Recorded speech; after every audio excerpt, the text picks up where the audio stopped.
дар беморхонаи байниноҳиявӣ бемории сили ноҳияи восе оиди паёми асосгузори сулҳу ваҳдати миллӣ пешвои миллат президенти ҷумҳурии тоҷикистон муҳтарам эмомалӣ раҳмон ба маҷлиси олии ҷумҳурии тоҷикистон ки рӯзи 22 декабри соли 2016 ироа гардид ва иҷрои дастури супоришҳое ки ба соҳаи тандурустӣ равона шуда буданд ҷамъомад доир гардид. дар ин беморхона 52 нафар табибон кор мекунанд, 4 нафар дорои маълумоти олӣ ва 27 нафар дорои тахассуси миёнаи тиббӣ мебошанд. маъмурияти беморхона барои иҷрои дастури супоришҳои сарвари мамлакат оиди баландбардоштани сатҳу сифати хизматрасонии тиббӣ, оиди одоби муоширати кормандони соҳаи тибб бо табибон ҳар ҳафта ҳамин гуна ҷамъомад доир менамоянд.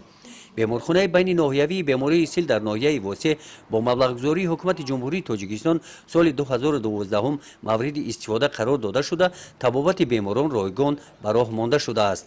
баъзи хизматрасонии тиббӣ дар беморхонаи мо маводҳои доруворӣ пурра аз ҳисоби ҳукумати ҷумҳурии тоҷикистон ройгон буда, инчунин беморхонаи мо бо таҷҳизоти навтарини ҳуҷраи рентгенӣ ва фавқулсадо таъмин буда дорои таҳлилгоҳи лабораторӣ мебошад.